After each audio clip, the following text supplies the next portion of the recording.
Here we go, back at it with yet another gaming news video. G'day guys, I'm Champ Chong, and if you end up enjoying today's video, make sure you smack that like button real good. But anyway, on today's show we do have a few gaming news reports to get to, which I will get to eventually, but the first thing I want to talk about is the PlayStation 5, because there have been some leaks, some rumors, things like that, and we are going to talk about that right now. So while I was away, one of the big things that came out was this. As you can see, it looks like some kind of development kit of the PlayStation 5. What I will quickly point out is we don't know if this is real or fake, but it is coming from a pretty credible source. But what I will also point out is that it is 100% confirmed that there are development kits of the PS5 out right now in the wild, because, well, the console's coming out the next year or so, so they are developing games for it. So studios out there that are creating games already have this dev kit. We just don't know what it looks like. They might even be using just the regular DualShock 4 controller.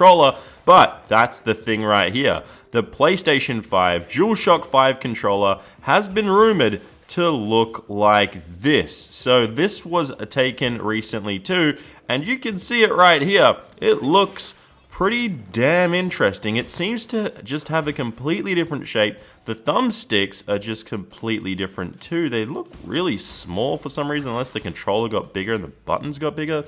It doesn't really make sense there, but the key thing that everyone is going to point out right here is obviously that screen that you do see on the middle instead of the regular like touchpad that's on the PlayStation 4 controller. So you can see that right there. I don't really know what the use of that would be. It's a very, very, very small screen, so I don't really see how that would be just feasible. Like, what would you do with that screen? What is the use of that screen besides maybe seeing a message pop up or maybe seeing something else go there? I'm not too sure what you would end up using that screen for. If you have any ideas, put it in the comments down below. But honestly, I don't know how PlayStation would do something with this, what they would do actually. But if this is real, I'm intrigued to see what they end up using this screen for, because honestly, I don't really use that touchpad on the PlayStation controller that much anyway.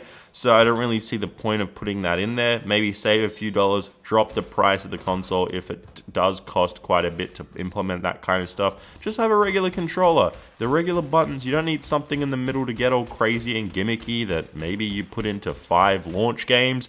I really don't see the use of these things right here, but to be honest, I don't even know if this will be a real controller from what we have seen at this time. Now, one thing to quickly point out here is that it has been stated that this controller is fake. Places have confirmed that it is fake, but the thing is, the same source that has leaked a lot of the images and a lot of the details regarding the PlayStation 5 and its specs and everything along those lines, well, the interesting part about that is the fact that the rumors are stating that there might be a screen on the middle of the controller. So this might be a mock-up of some kind or anything like that, but it isn't the official final controller, so it probably won't end up looking like this exactly, but we might get something along those same lines with a screen in the middle. So yeah, back to the PlayStation 5 dev kit though. Well, technically, actually, the PlayStation 5 itself and the next Xbox console, it seems that the next PlayStation and the next Xbox will be revealed very soon, and this is according to GameStop. Now, as we already know, most reports are claiming that the PS5 and the next Xbox won't be released until 2020, and that's a pretty realistic date. That'll probably be next December or November, around that time next year, so just over a year from now, like 18 or so months until we do see the new consoles. But recently, during GameStop's earnings call, the retailer revealed that it expects hardware sales to slow down in 2019 as people hear about the new consoles and begin to save their money for the next round of console gaming. And this is the part where it really kicks into gear, because, well, with GameStop also figuring out that, well, people are expected to slow down on sales with the current gen consoles, including the PlayStation 4 Pro and the Xbox One X, we will definitely see that slow down in sales, because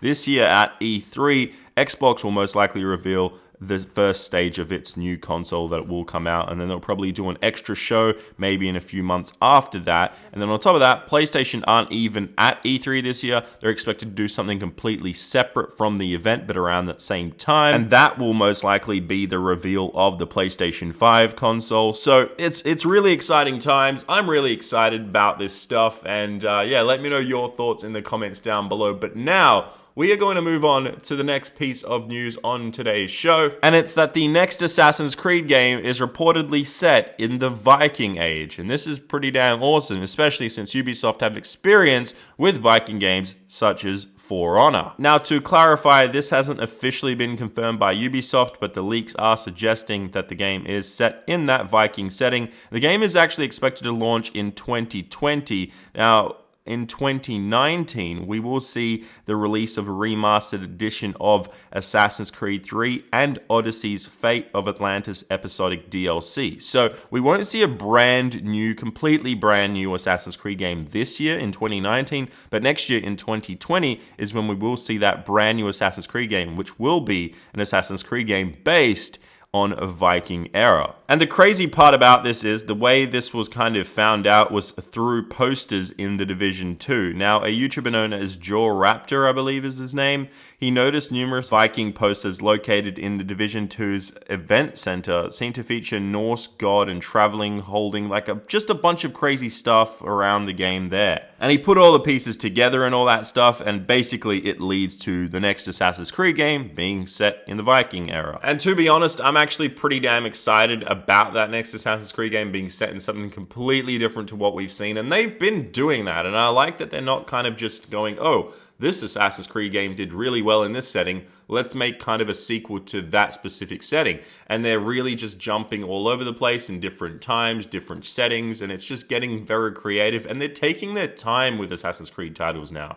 I've noticed that. Ubisoft stepped back because they were kind of releasing them every single year, and they weren't getting any better. They were actually getting worse in terms of gameplay. That was just very stagnant. And then on top of that, the graphics quality for what we should have seen in the advancements of technology just didn't go anywhere really for a while. And then just the storylines weren't that great. The voice acting kind of suffered through it.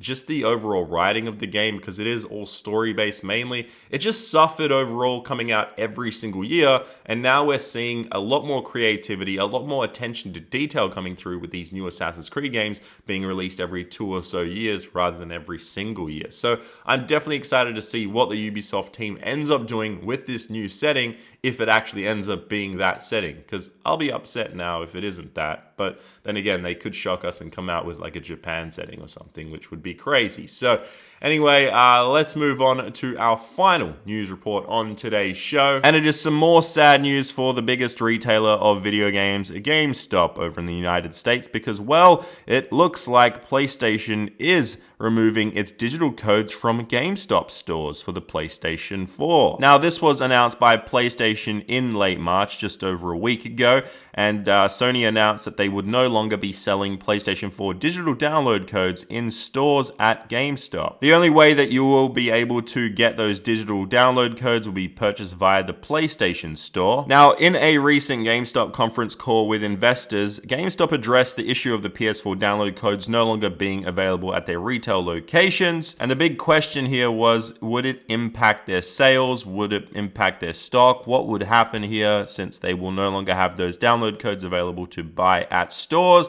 Well, GameStop in turn responded that they weren't at all concerned about the shift, as players would ultimately still be making other purchases for the PlayStation 4 at their retail locations. Now, personally, I think it actually will impact them to an extent, but it's not even about GameStop. I don't care about their stocks or anything like that. It's a dying business, as I did state in my other video a few days ago. Now, what I will say is it's going to impact families here, because a lot of families don't like inputting their credit card details into their gaming consoles because, well, at the end of the day, you've got kids who are just going to rack up just insane amounts of just spending on these consoles when there are so many digital exclusives, so many like just microtransactions in games, and especially if they're playing Fortnite, they're going to be buying all the skins since the console will have the credit card details in there. I know a lot of families out there would rather just go, hey kid, here's a $25 PlayStation code or an Xbox code or whatever kind of code. They'd rather just give them that, they scratch the back, and then guess what? they input that, and then that way there's no credit card details on the console itself. So